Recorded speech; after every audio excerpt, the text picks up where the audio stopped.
Hi everyone, it's me, Crafty, and welcome back to my witchcraft series. Yes, I'm back. And I know it's been a long time. But anyway, better late than never. So anyway, this video is going to talk about snake energies and serpent energy, whatever you want to call it, and how our family works with it. Not everybody in our family will work with serpent energy. There are some people in our family that are just utterly, deathly terrified of snakes, and then there are those of us who aren't. And the most common way that we work with the snake energy is by using snake skin sheds like this, which is just the old snake skin that they shed when they grow and whatnot. And what we do is we'll leave a board out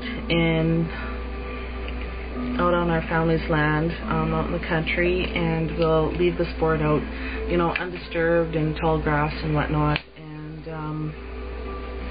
the snakes will go underneath there, and with the friction from the board and the ground as they slither under, it helps to pull off the old snake skin. And then we go and we check under the boards, and if there happens to be a snake skin, wonderful. If not, oh well. So now that being said, I do realize there's some people out there, they're like, what? Snakes are evil? Some people have this idea that snakes are evil, that they represent, demonic, or this all evil entity, Satan, whatever. If that's your belief, that's fine. That's not how we were taught to believe in things. We were never taught to have this belief in an all evil entity or anything like that, and we were always taught that all life is to be respected and valued, and that every living thing can teach us something or has value to offer to the universe with regards to teachings or anything, whether it's an ant to a bear or a whale, whatever. There's things that humans can learn from all these creatures that were here long before we ever set foot on the world. So anyway, with regards to serpent energy, we don't view it as it necessarily being evil at all. We tend to view it as it being healing, and we'll use it for healing purposes, rituals, ceremonies, that type of thing. We will also use it for protective ceremonies and things like that. So we'll use it for protection, we'll use it for healing.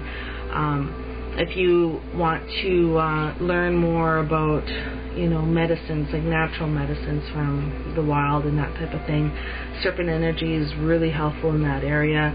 It's believed that the serpent has all this knowledge of different types of plants and roots, and what's poisonous, what's not, what's good, what's how to use it, and all this stuff. So it's really respected.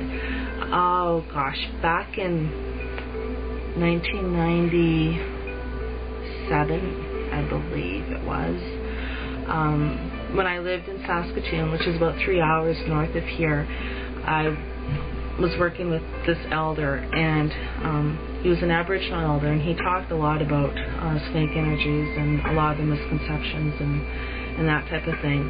And he did state that with serpent energy or snakes, they are considered to be a very sacred life form, that lives above the earth, or some will burrow into the earth or whatnot, but primarily, they live above the earth. And the reason being, he said, is because they've never lost their connection to Mother Earth. Their whole entire bodies are in constant contact with Mother Earth. Whereas humans, it's usually just the soles of our feet will have that connection to Mother Earth, unless maybe if we get on all fours or if we lay down on the ground or that type of thing. With other animals, it's their paws or their hooves, or and then the rest of their body is lifted up off the earth, and then it kind of symbolized this separation between various life forms and in our Mother Earth. Whereas snake, it was, you know, believed that they've always maintained that constant relationship and that constant communion with Mother Earth, and that's something that we can learn from them with, you know, regards to our own communion to divinity or Mother Earth, that type of thing. So anyway, that was one of the teachings that he had talked about. And even like all around the world, snakes have often been associated with healing.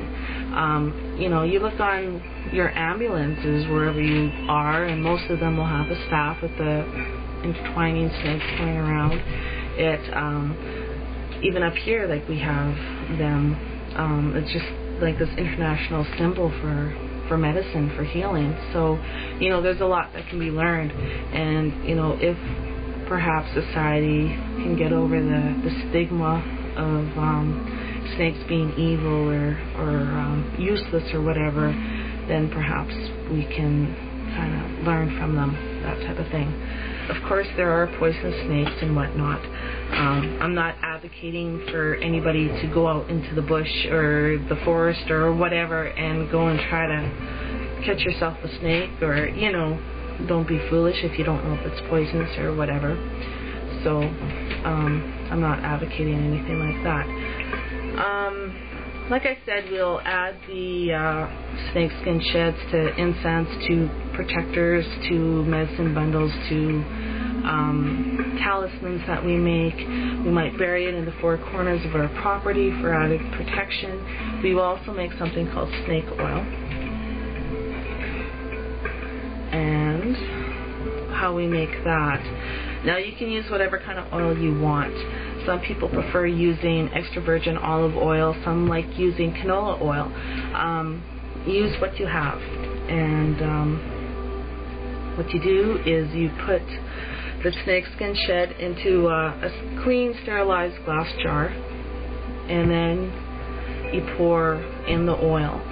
And you do that on a full moon, and then you let it sit for like 3 full moons, put the cover back on, put it somewhere safe, dark place, and then at the end of 3 or the 3rd full moon, you can take it out, and if you want, you can strain it so that you get the snakeskin shed out of there, and then you just have the oil, and then label and date it and everything like that. How we use the oil, we'll use it to anoint ourselves. We'll use it for like protection too, like we'll anoint doors, windows, mirrors, whatever, any type of entrance, portal type of thing. But like I said, for us, it's protective and it's healing. Some people, it represents sensuality and sexuality, and they might anoint, you know, themselves with those energies in mind. For us, though, it's primarily for the healing and for the protection. So that's my little blurb on working with our snakeskin sheds and how we work with them and that type of thing. Some people have pet snakes. Some people will meditate holding their pet snake, or you know, that type of thing. Like, there's all different ways you can work with it. Even just having a picture of a snake and just meditating on that or whatever. But this is how we work with things, and how we use them and what we do with them. So hope that helps, and if you have any questions, feel free to ask. Thanks. Ciao.